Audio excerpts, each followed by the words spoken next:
Está entrando no ar, pela Rádio Tropical Web Brasil, o programa Resenha Contábil, com Bela Balaciano e Dinoan Souza. Um programa que esclarece as suas dúvidas sobre o mundo da contabilidade. Seja bem-vindo ao Resenha Contábil, seu espaço semanal de conhecimento, inspiração e tendências que moldam o presente e o futuro da contabilidade. Hoje, no nosso programa, teremos o prazer de receber Luciano Santana, que, para minha surpresa, não é contador, mas a contabilidade já está entranhada nele, que ele transpira a contabilidade, gente. Mas sobre ele, a Bela vai falar melhor daqui a pouco. O nosso tema central vai ser a estratégia e qualidade. Como transformar os escritórios contábeis em organizações de alto desempenho. E nesse episódio vamos abordar práticas de gestão estratégica e melhoria contínua que podem transformar os escritórios contábeis em organizações de alto desempenho, elevando a competitividade, a eficiência operacional e o protagonismo institucional da categoria.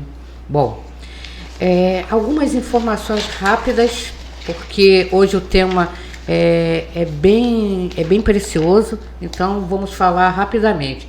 No nosso radar contábil, as atualizações que impactam a nossa rotina. O Simples Nacional, precisamos observar a resolução CGSN 183 de 2025.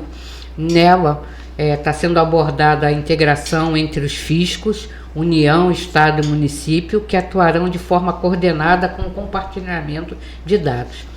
Também está tratando da Receita Bruta Ampliada, que inclui todas as receitas da atividade principal. Lembre, o Simples, ele não contemplava todas as receitas. Por exemplo, receita financeira não era tributada, então temos que prestar bem atenção nesse detalhe. As obrigações acessórias com valor legal. Antes, as declarações anuais não tinham multa. Você podia, mesmo que você entregasse atrasado, não tinha multa. Porém, o PGDAS mensal tinha. Aliás, tem. Se você atrasar, você paga a multa. Agora, com essa mudança, a declaração anual vai ter multa. Então, muita atenção com os prazos. Também trata da autonomia municipal, essa nova resolução, das novas multas, né, que eu acabei de falar, que é a vigência a partir de 2026, e as vedações atualizadas. As empresas com sócio no exterior ou atuação internacional não poderão aderir ao regime. Então preste bem atenção, eles acrescentaram com atuação internacional. Antes era só empresas com sócio no exterior. São pequenos detalhes que temos que observar. Os pequenos detalhes que fazem a diferença. Né? Com certeza. Verdade.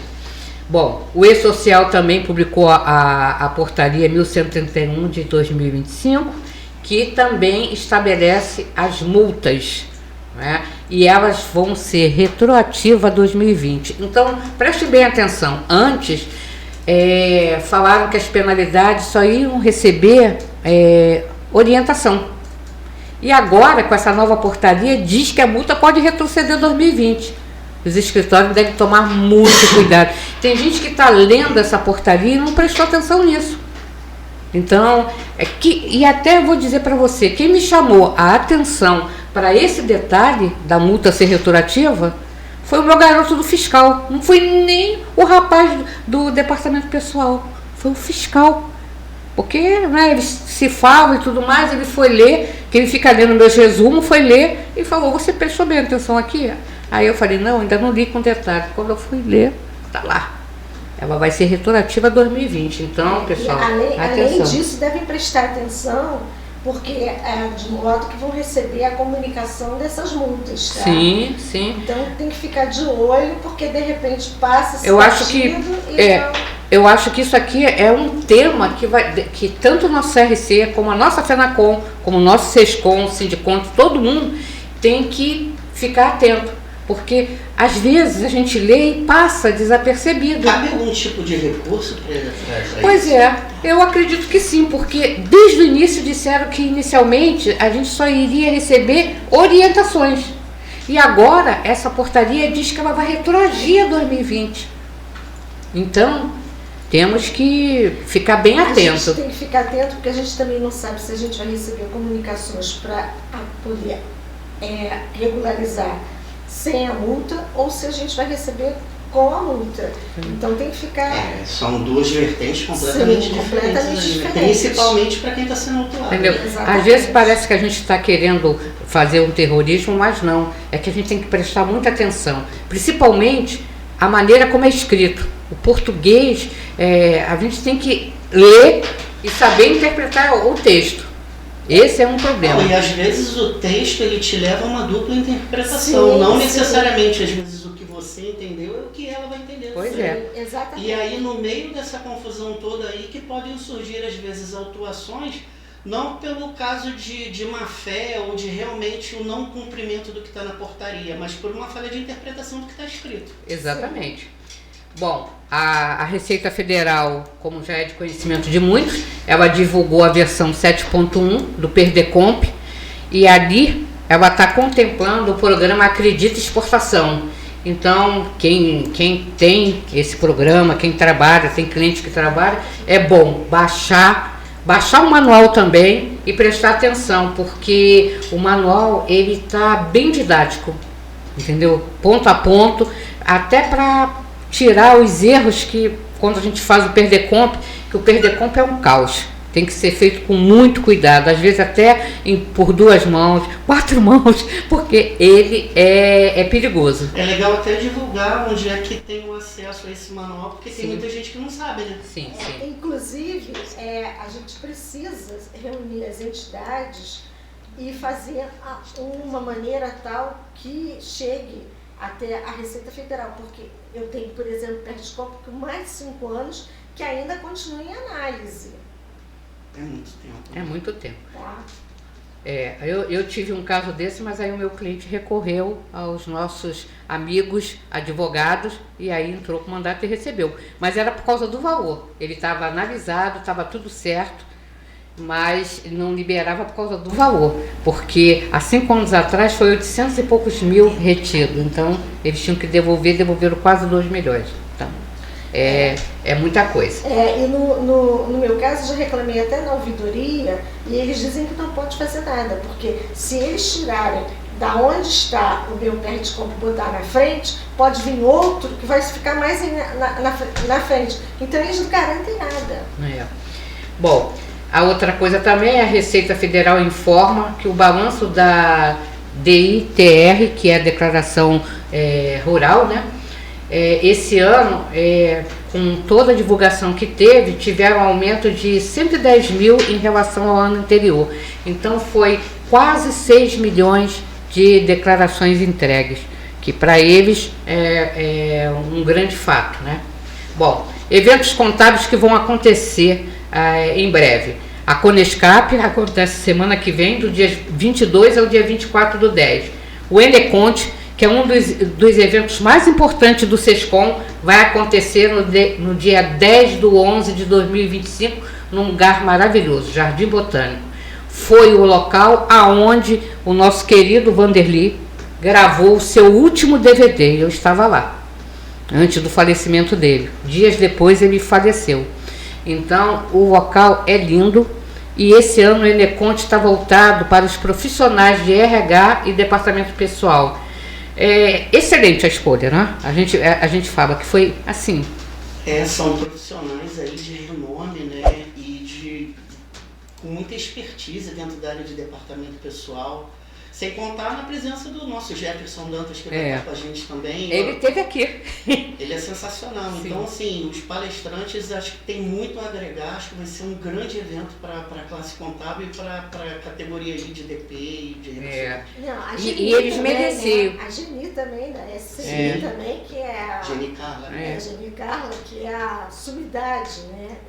A Analisa também é excelente. E eu acho que assim, tanto o SESCOM quanto o CRC estavam devendo isso ao pessoal de RH e departamento pessoal. Eles precisavam desse carinho. Isso aqui é um afago no ego dos profissionais dessa área. E foi muito legal, porque nós fizemos o fórum fórum trabalhista e ali a gente já inseriu muitos temas voltados para o DP estratégico, né? Isso. E lotou no Sescom, o Isso. auditório ficou lotado e foi muito bacana e serviu de base para a gente entender o quanto que esse público de departamento pessoal é carente de eventos de capacitação, de treinamento, e com todo o esforço, né, da diretoria do Sescom, a gente conseguiu trazer palestrantes de peso que realmente vão agregar valor para os profissionais, né, das empresas contábeis. Doutor Avelino vai estar lá também, gente. Deixa eu ver. Bom, o Conselho Federal convoca pela última vez a classe contábil para adesão ao REDAM. O REDAM, o prazo para fazer vai até 31 de outubro. Muita gente está fazendo confusão. O REDAM, ele é o registro de domicílio eletrônico do profissional. Então o pessoal fala, mas eu não tenho dívida. Não é só para quem tem dívida. É que você tem que estar como você está no domicílio eletrônico do município, da Receita, de todos os lugares. E agora tem o DET também, que é o domicílio eletrônico trabalhista. Isso também. Então, isso é para nós recebermos mais rapidamente comunicação, não somente de débitos, de multas, né, que pode estar sendo infligida a nós ou a nossa empresa, como também para receber notícias do Conselho, mudanças importantes. Então é bom que aqueles que não fizeram inscrição tem que fazer inscrição, gente. Não precisa estar devendo para se inscrever no REDAM, não. O REDAM não é só para débito. A gente tem que falar porque às vezes as pessoas ficam perdidas nisso, né? Achando que é só isso. Bom, as notícias de hoje era só isso. Agora a Bela vai falar do nosso convidado. Eu não sei se eu estou enganada, mas dia 13 de novembro tem eleição no Conselho. Sim, eu ia deixar para você falar na próxima semana. Regional de Contabilidade. Para ficar mais próximo, né? Porque... mas aí eu falo de novo semana que vem, tá? Então, gente, dia 13 de novembro, não esqueçam, eleição no Conselho. Bom, vamos lá. Já que eu falei, mas vou dar boa tarde de novo, tá? Então, vamos lá. Nossos meios de comunicação.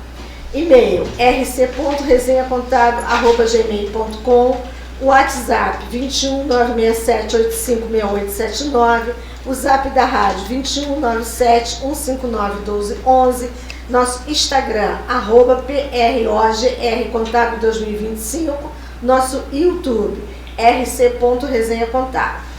O nosso entrevistado de hoje é o Luciano, né, Santana, especialista em qualidade com MBA em gestão empresarial pela FGV, Fundação Getúlio Vargas, e formação de Black Belt em Lean Six Sigma. Não sei se eu falei certo. Lean Six Sigma é uma metodologia de excelência operacional que a gente usa na indústria 4.0. Então tu vai explicar isso direitinho. Ele me obrigou a estudar, tive que estudar para poder fazer as perguntas. Luciano é auditor das normas ISO, sócio fundador da Malve Consultoria e diretor da Max Academy. Atua com diagnósticos de gestão, planejamento estratégico e gestão de processos em empresas privadas, entidades sindicais, organizações governamentais e do terceiro setor. Contribui voluntariamente para o fortalecimento da classe contábil como membro da atual diretoria do Sescom RJ, dedicando tempo e expertise ao desenvolvimento dos profissionais da área. E contribui mesmo, gente, porque sempre que eu vou ao Sescom, ele está lá firme e forte, tá? Está ajudando sempre, tá? Boa tarde, Luciano. Boa tarde. Pode falar à vontade, explica direitinho esse Black Belt Lean Six. Bom, vamos lá. Primeiro você fala de você, primeiro. Porque foi surpresa não saber que ele não é contador. A minha irmã é contadora. Eu tenho uma irmã que é contadora, ela foi formada pela Faculdade Nuno Lisboa, que depois virou Faculdade da Cidade, mas a minha irmã fez contabilidade. Eu, na verdade, eu sempre trabalhei na área de gestão, sempre inicialmente na área da qualidade e depois na área de garantia e gestão da qualidade, mas a minha formação não é contábil. Apesar de ter uma simpatia e uma tendência muito grande para a parte financeira. Eu fui aluno do Ladeira na FGV. né? E eu fiz gestão de custos com ele, tive matemática financeira e sempre gostei muito de números, né?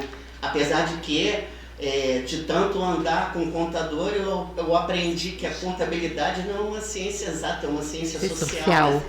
E é muito legal isso, porque abriu a minha mente para um outro universo e para um segmento que tem um potencial enorme de crescimento. E se a gente conseguir conciliar conceitos e metodologias voltadas para uma gestão estratégica de qualidade dentro dos escritórios contábeis, a gente consegue revolucionar verdadeiramente o segmento contábil.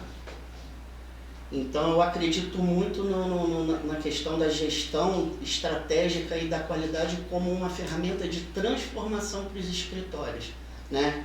É como se a gente estivesse trazendo informações, né? Trazer fatos e dados para compor o nosso processo de decisão, começar a mensurar os processos internos dentro dos escritórios contábeis, né? Como é que está o meu processo de fechamento de balanço, de balancete, que é mensal, e o balanço é anual, né? Então vamos lá, como é que está a produtividade da equipe em relação ao cumprimento dessas metas mensais? Se eu não tenho balancete, eu não fecho o balanço anual. Se eu não fecho o balanço anual, como é que eu vou gerar um informe para o imposto de renda do ano seguinte? Eu não sou contador, mas não falei besteira não, né? Não. Então, assim, são essas coisas que a gente começa a trazer conceitos de gestão estratégica para dentro dos escritórios, e uma coisa que a gente que é da área de gestão, a gente usa alguns jargões, né? E tem um que é um mantra para mim aqui: o que não é medido não é gerenciado. Sim. Eu não tenho como falar que eu faço gestão se eu não consigo mensurar o meu desempenho. Como é que eu estou? Né? É aquela coisa do desenho da Alice no País das Maravilhas, né? Se eu não sei onde eu estou e eu não sei onde é que eu quero chegar, qualquer lugar serve. E esses conceitos, essa filosofia de gestão estratégica e de qualidade que é um grande desafio para mim, estar disseminando esses conceitos e esse conhecimento para os profissionais do segmento contábil. Que a gente tem um potencial imenso de crescimento e de melhoria, né? Aquela coisa do contador entender que ele não é um gerador de boleto, né? O contador, ele não é arrecadador de impostos do governo, ele é muito mais do que isso. Sim. Ele tem um perfil muito mais estratégico, muito mais consultivo junto aos clientes dele. E se a gente conseguir aliar, né, essa capacidade de análise que o contador tem, essa coisa, né, dos números, de saber mostrar para o cliente o porquê que ele paga aquele tributo, né? Não é só dizer que se ele não pagar ele vai levar multa, mas é a preocupação em colocar o meu cliente dentro dos requisitos legais, aquilo que é preconizado pelo Fisco, pela Receita Federal, e contribuir até para o crescimento desse cliente. Sim, tudo isso é muito importante. Mas ainda, digo para vocês, ainda estou aqui meio pasma de saber, de sempre acreditar que você não era contador. Também nunca perguntei, né? Entendeu? Nunca perguntei, mas assim, ele tem característica de contador, né? O porte dele, ele pode ser o consultor, mas o porte dele é assim, ele é bem semelhante aos contadores. É um dos meus mentores, né? Que é o Carlos Marinho, que é diretor do SESCOM, e ele que me levou para o universo, né, da rotina da contabilidade, apesar de eu já ter tido contato com o SESCOM lá desde 2008, quando eu fui assessor de planejamento e estratégia da CNC, da Confederação Nacional do Comércio.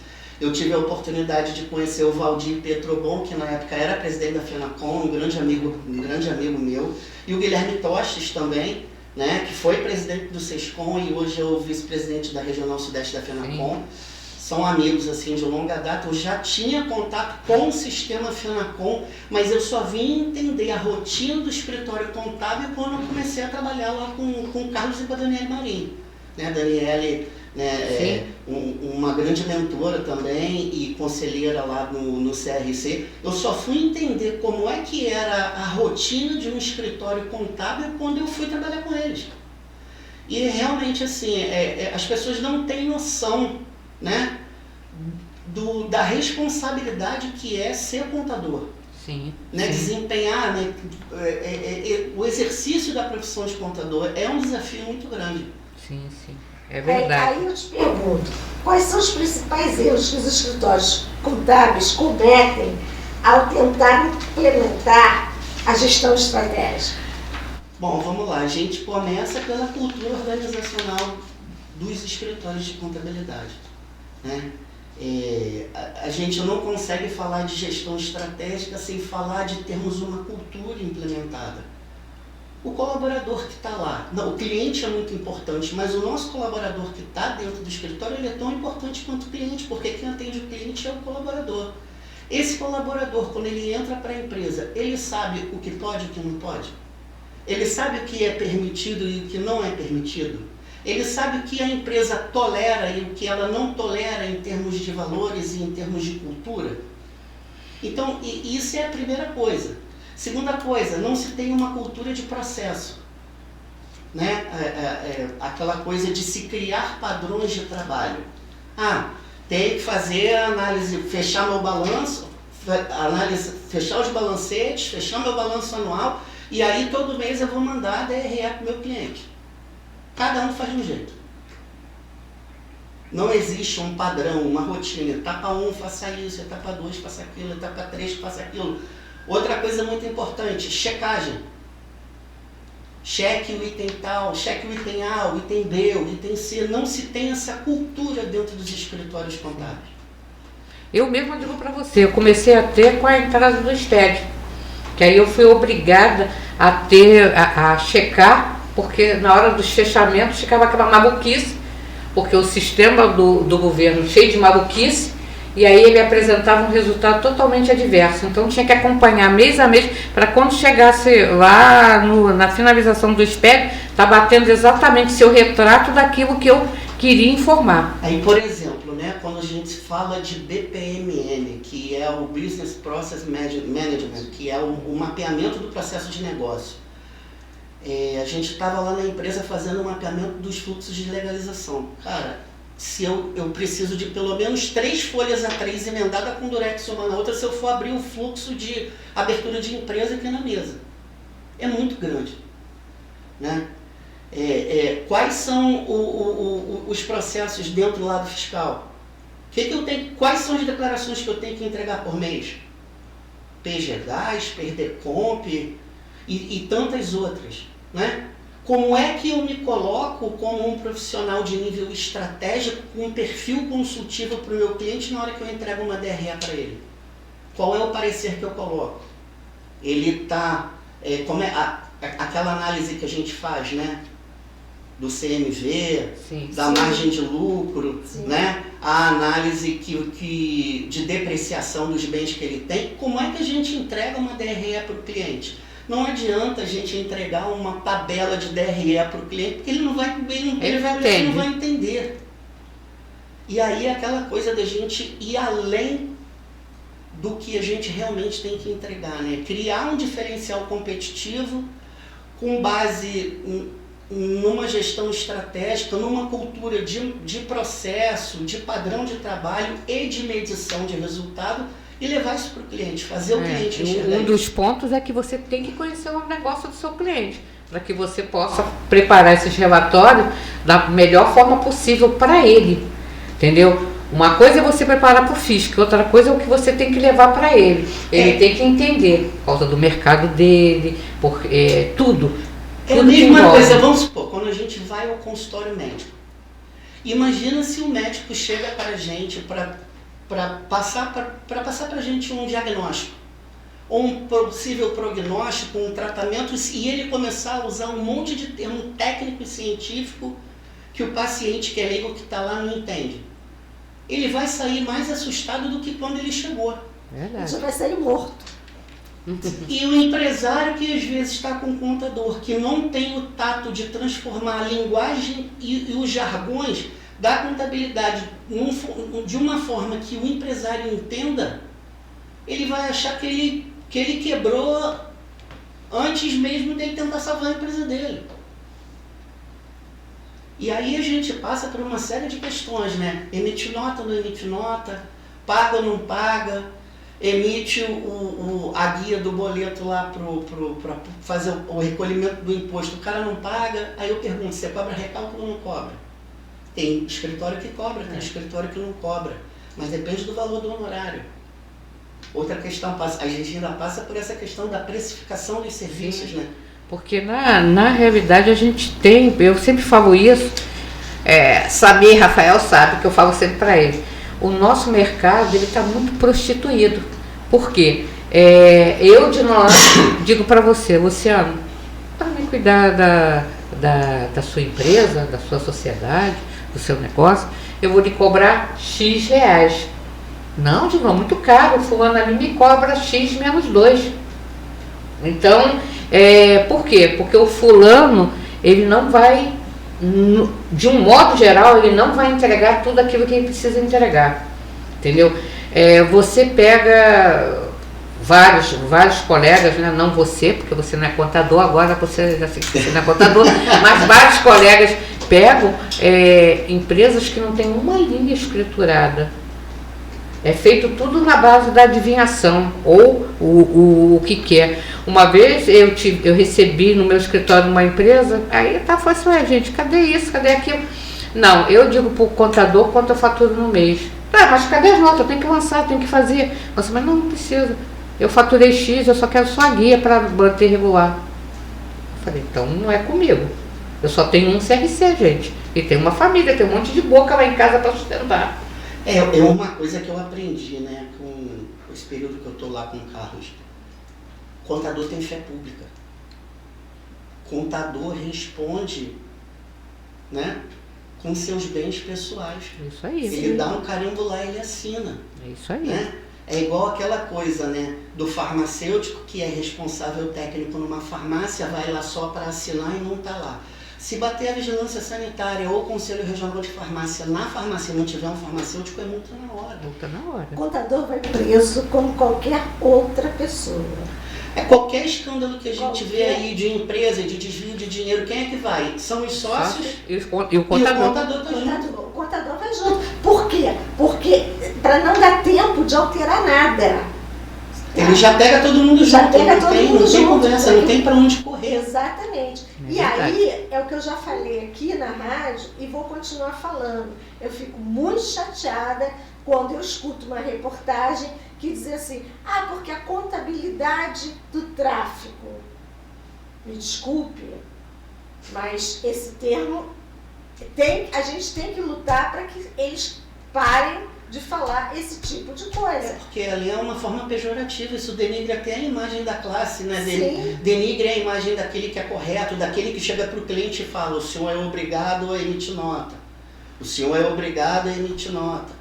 Não, isso aí eu não vou fazer. Então, beleza, tem um termo aqui, o senhor assina aqui, que o senhor tem ciência de que o seu contador te informou. Assina aqui tomando ciência para mim que o senhor assume a responsabilidade civil, né?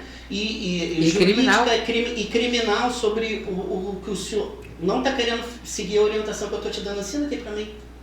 Duvido que assina. Não assina, não. Não assina. Porque sabe que sonegação é crime, sério, e dá. Bom, gente, vamos fazer a pausa de 2 minutos para a água e já voltamos já.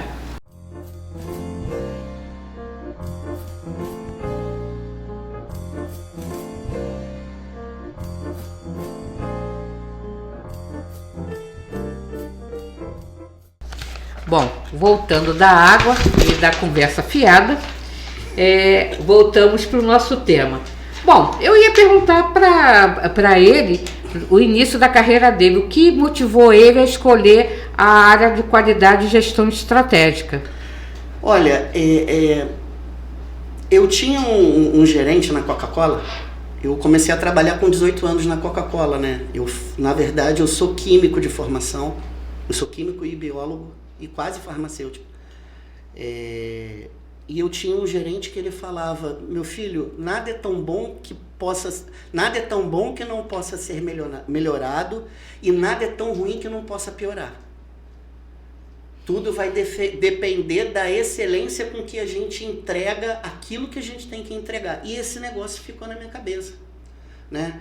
E eu saí da bancada, onde eu fazia análise química, fisicoquímica e microbiológica, e comecei a mexer com o papel. Foi logo que surgiu, em 1991, 92, as primeiras normas da ISO 9001, que eram voltadas para mapeamento de processo e gestão da qualidade.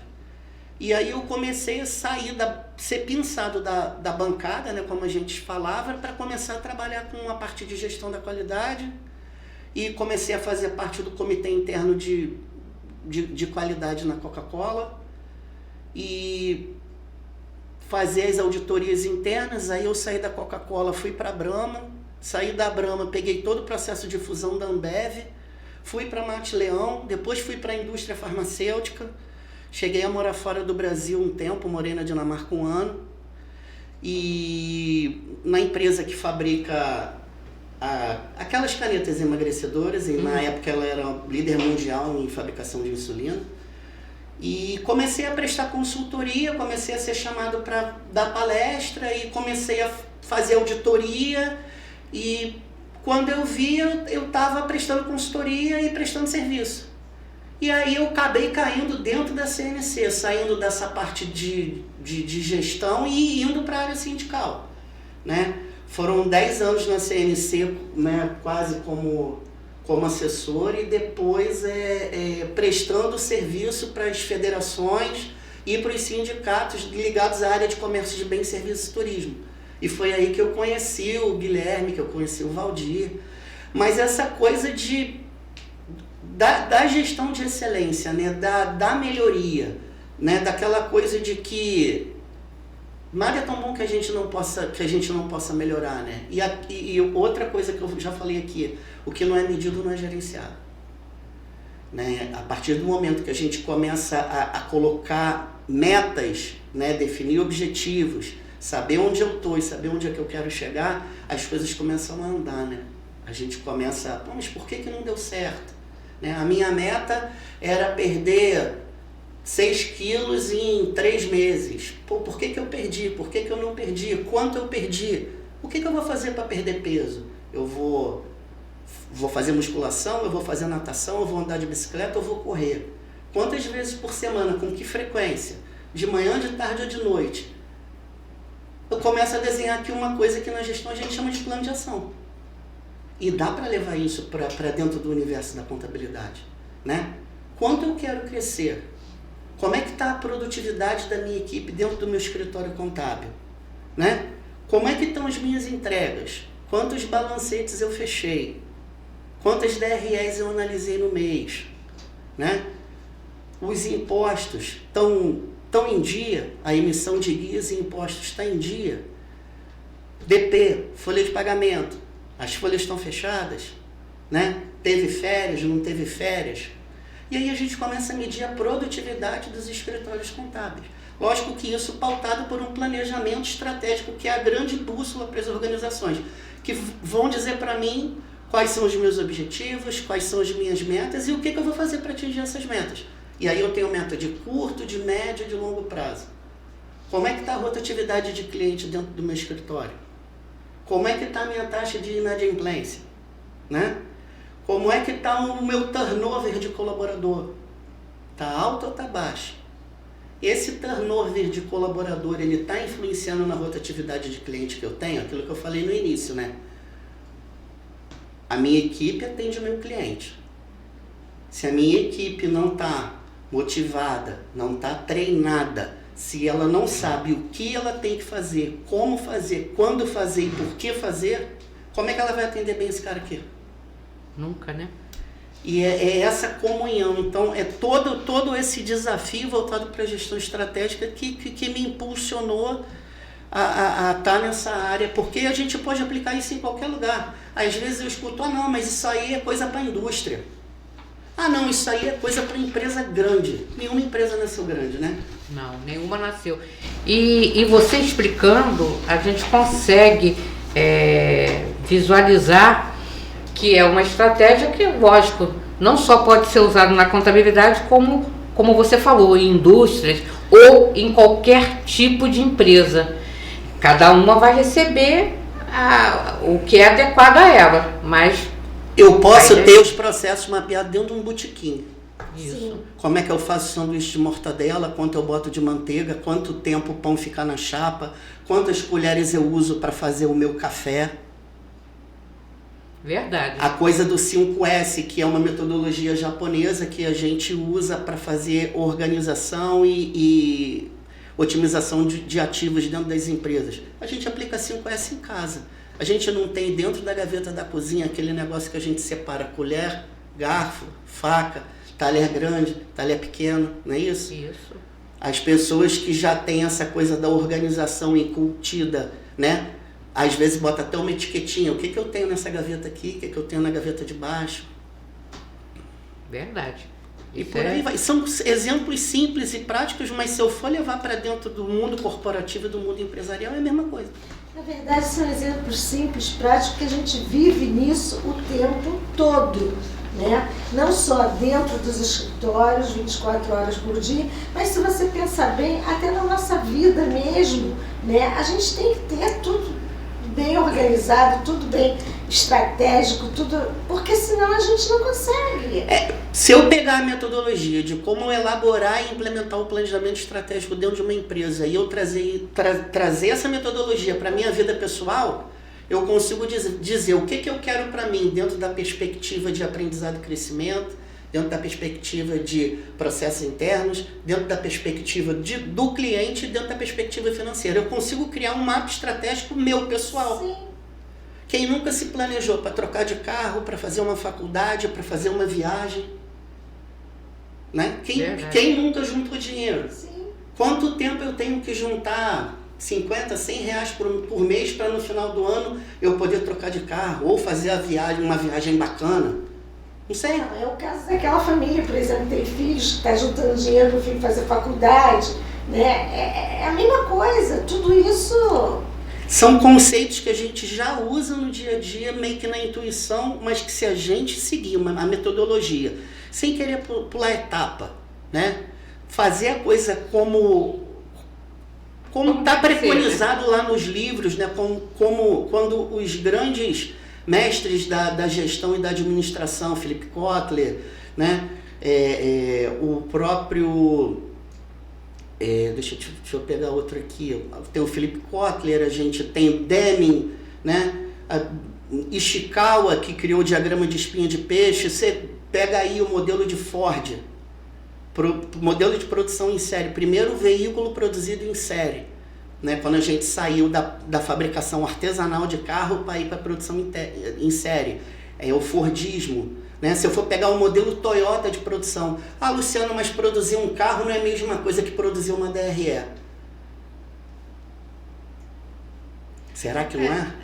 É que as pessoas elas não conseguem enxergar, vamos dizer assim, a estratégia, elas estão enxergando o segmento, Sim. Então elas acabam... A metodologia mesmo. É mesmo. Tem várias práticas de gestão dentro da Toyota, dentro da Ford, dentro da GE, que eu posso levar para os escritórios contábeis. A própria maneira da Ford trabalhar foi exemplo para vários tipos de indústria que não foram de carro. Eu falo isso, assim, empresas onde eu trabalhei usavam a metodologia do Ford.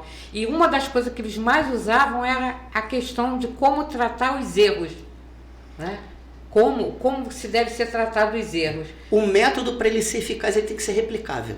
O que é isso? É a forma de fazer, a forma de implementar aquela prática é essa.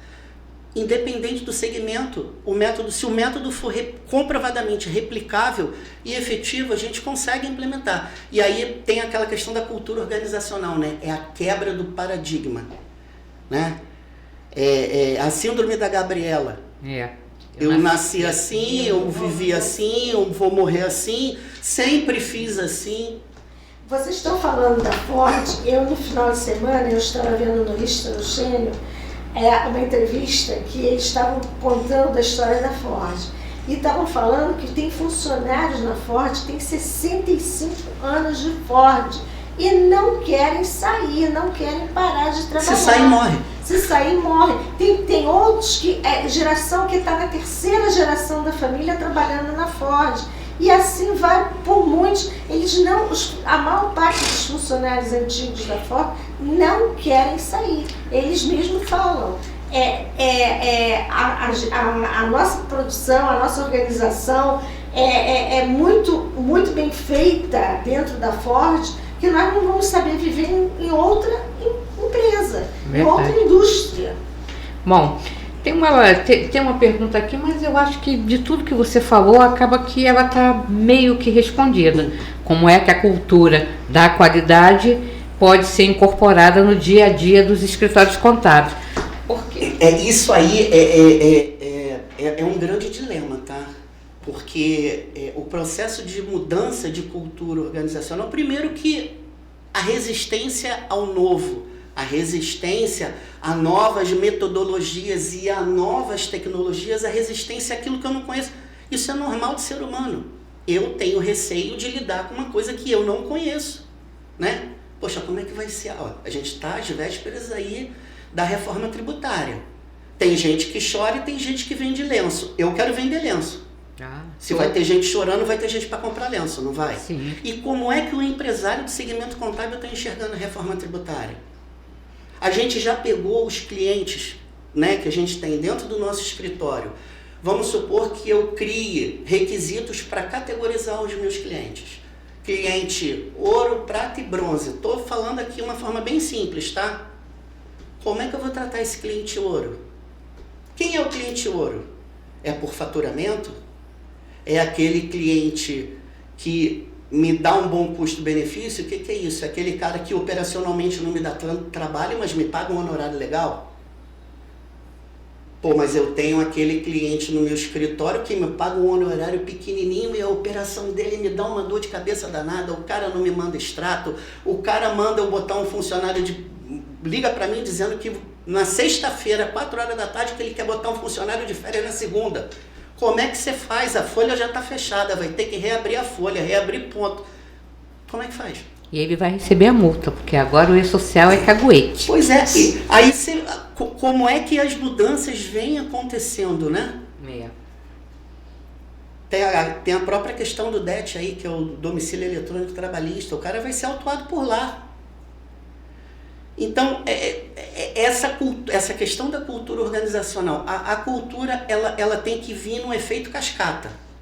Esse processo de mudança e de busca pela excelência dentro da gestão dos escritórios contábeis tem que vir de quem está em cima, por isso que é efeito cascata, vem de cima para baixo. E aí a gente tem algumas organizações que esse evento, né, esse movimento, ele vem em sentido contrário, que é o efeito BD. O BD é como é que era o BD, né? Eles nem devem saber o que é BD, mas tudo bem. O BD ele vem de baixo para cima. Ou seja, eu tenho a base aqui dentro da minha organização brigando com a liderança, né? Pelo quê? Pelo processo de mudança. Pelo meu processo de inovação tecnológica, de inovação de treinamento, de inovação de como é que eu estou olhando para o meu cliente, mas em contrapartida, como é que eu estou olhando para o meu colaborador.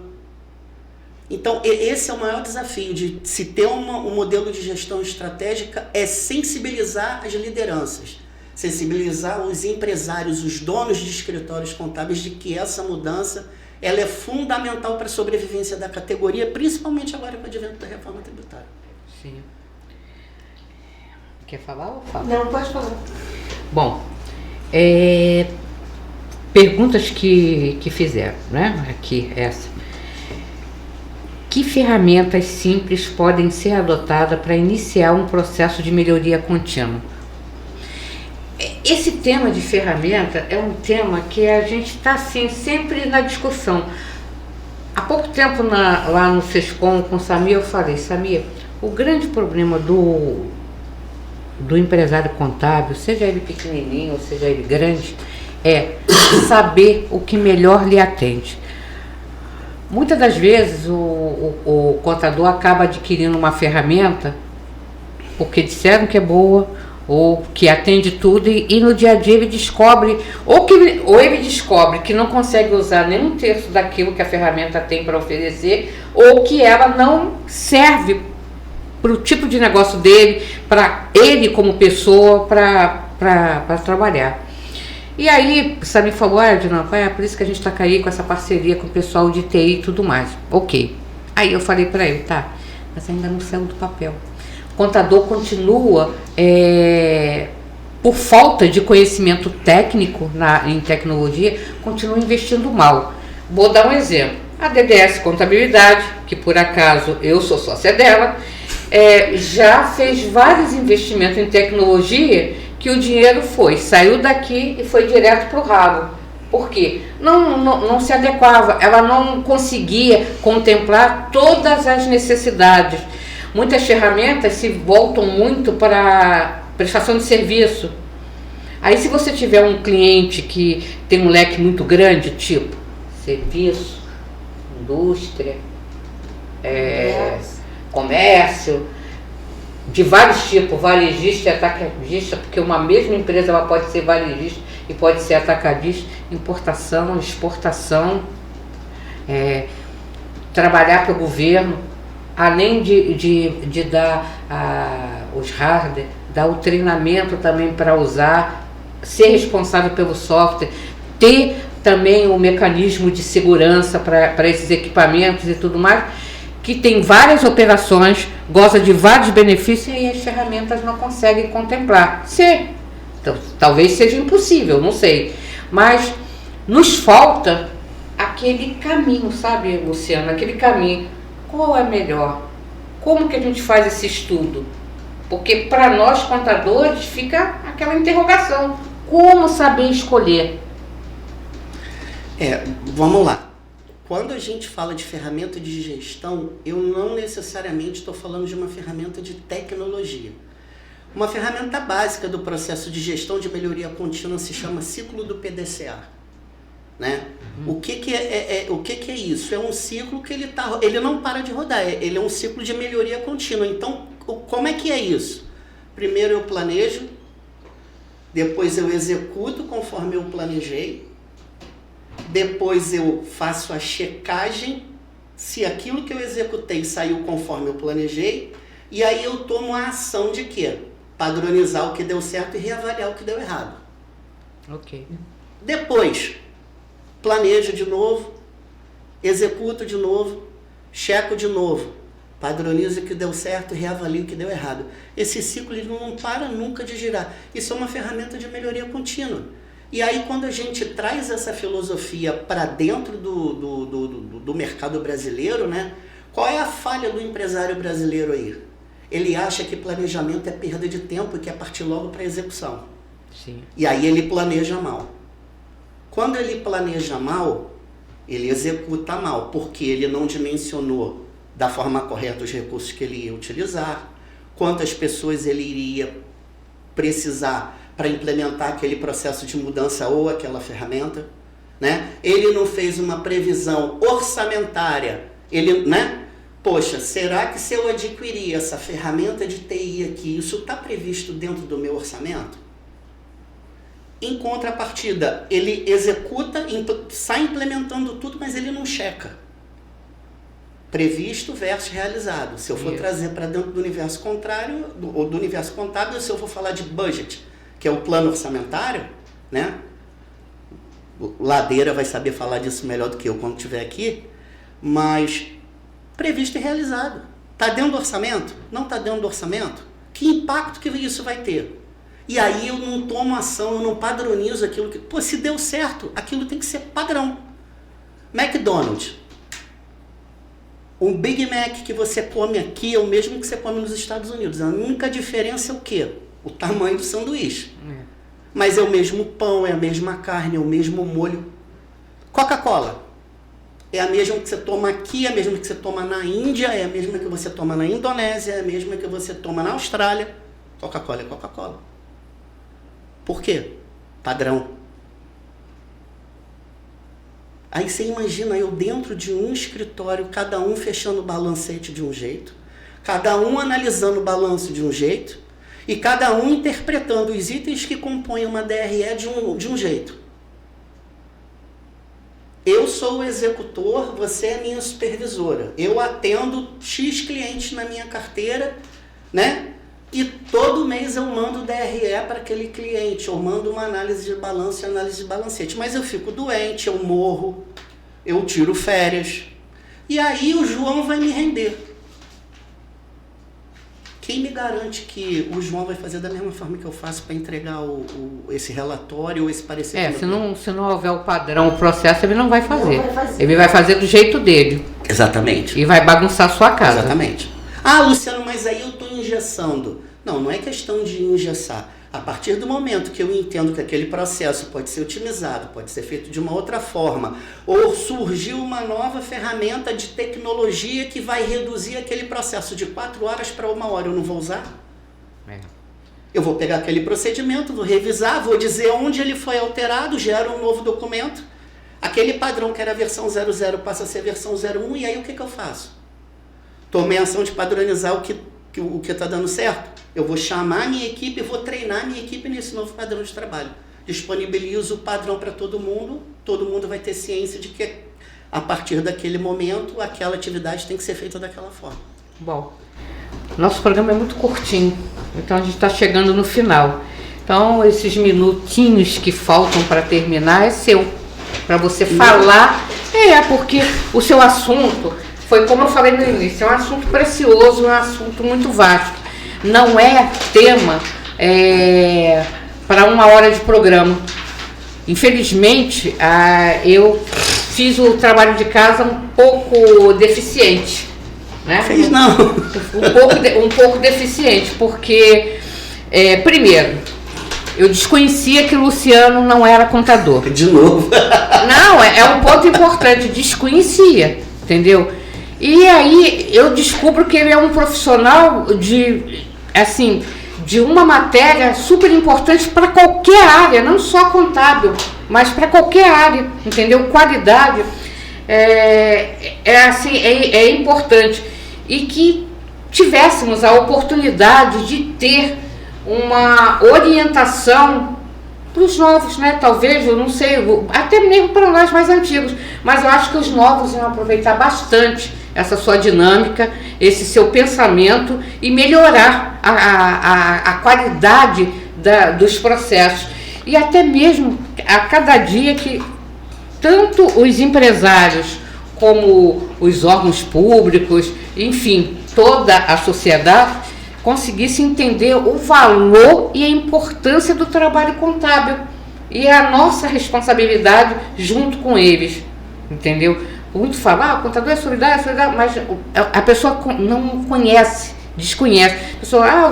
As pessoas não estão querendo fazer contabilidade com medo da responsabilidade ou por desconhecimento, por não terem a noção exata do que é ser um profissional. Não importa se é contábil, se é você como gestor de qualidade, sua responsabilidade também é muito grande, afinal de contas você vai botar seu nome lá e vai fazer auditoria e vai dizer se está certo, se está errado. Então, quer dizer, é um material muito rico. 1 hora de programa não dá. Não dá. A gente pode marcar outros, eu vi outras vezes, não tem problema nenhum, mas a minha expectativa é o momento que a gente está vivendo, né? Com a gestão que hoje temos à frente das 2 casas que representam o segmento da contabilidade, que é o CRC, né? Na figura do Rafael Machado junto com os conselheiros, e na figura do Samir enquanto presidente do SESCOM, né? Que é a entidade que representa as empresas de contabilidade do estado do Rio de Janeiro, que a gente leve essas matérias, que a gente leve esses conceitos, que a gente leve essas metodologias que são viáveis e aplicáveis para dentro dos escritórios contábeis. É lógico, isso não é de um dia para o outro, não é de um dia para o outro, mas alguém tem que dar o primeiro passo. Sim. E eu acho que o primeiro passo é a gente estar com a gestão que a gente tem hoje à frente das duas casas, com esse pensamento de que é possível sim mudar e construir um segmento contábil melhor. Isso, melhor para o desenvolvimento do país e também para o desenvolvimento da sociedade. Germinar essa semente. Entendeu? E o que depender de mim, o que eu puder fazer para levar esses modelos, esses conceitos de gestão, essas ferramentas de padronização de processo e de como mensurar o desempenho dos escritórios, tanto o SESCOM quanto o CRC, quanto os profissionais da contabilidade podem contar comigo, porque eu acho que é isso aí que vai fazer a diferença. Precisamos realmente mudar, começar a implementar esses procedimentos para poder mudar muito a cabeça dos nossos contadores, mudar os escritórios. Afinal de contas, agora os tempos são outros. Nós não somos mais contadores como éramos antigamente. Então, a gente precisa mudar, né? Precisamos nos adaptar aos novos tempos. Eu não sei qual foi o convidado nosso, não me lembro se foi o professor Antônio Miguel ou se foi outro, que falou, não somos mais guarda-livros. Somos mais do que isso. Não, muito mais. Entendeu? São muito mais do que isso. E isso que as pessoas precisam entender. Há algum tempo atrás, eu tenho uma cliente que está morando no Reino Unido, ela falou assim, mas contador tem curso superior? Rapaz. A metade para ver, né? Lá fora. Contador tem curso superior? Aí eu falei assim, tem. Ué, contabilidade é uma ciência. E como tal, tem... Eu estou pensando seriamente em fazer a faculdade de contabilidade só para entender um pouco mais desse universo e ver de que forma eu posso ajudar ainda mais, né? Bom, então, Bela, entrega aí a lembrancinha do programa. Essa é a nossa lembrança do programa. Poxa, obrigado. Aí dentro também tem uma lembrancinha aí da DDS, que ontem a DDS completou 35 anos. Caramba! 35 anos. É para abrir mesmo. Bom, como você não é contador, você é auditor de qualidade, você é raiz, bebe café ou vai beber chá? Eu bebo café e bebo chá. E bebo sem açúcar. Tá certo. Adoro. Esse é perigoso. Quem bebe café sem açúcar é gente perigosa. Muito obrigado, gente. Estou à disposição para ajudar no que for preciso. Eu acho que é isso. Eu acho que são novos horizontes, uma nova fase e cabe a cada um de nós tentar fazer melhor e tentar fazer diferente. Né? Sim, nós temos que fazer diferente. Encerra, essa é a verdade. Encerra, senão daqui a pouco é colocar para fora. Bom, gente, vamos lá. Vamos para as nossas redes sociais. E-mail rc.resenhacontábil@gmail.com, WhatsApp 21967856879, o Zap da Rádio 21971591211, Instagram @PROGR Contábil 2025, YouTube rc.resenhacontábil. Gente, não esqueçam de nos dar os likes, não esqueçam de nos mandarem sugestões. Estamos aqui abertos a tudo, tá bom? Um abraço a todos, bom final de semana e não esqueçam que a semana que vem tem um grande evento. Quem vai para Conescarpe, boa viagem. E a Bela vai ficar sozinha aqui na bancada, hein, gente? Eu vou estar lá. Vai ser um perigo. Bom evento para todos, aproveitem bastante as palestras e depois me contem. Um abraço. Abraço a todos, tchau. As suas despedidas. Bom, eu queria agradecer por estar aqui e mandar um abraço para todos e é isso. Confiem e acreditem que dá pra gente fazer melhor e diferente. Obrigada, hein? Gratidão.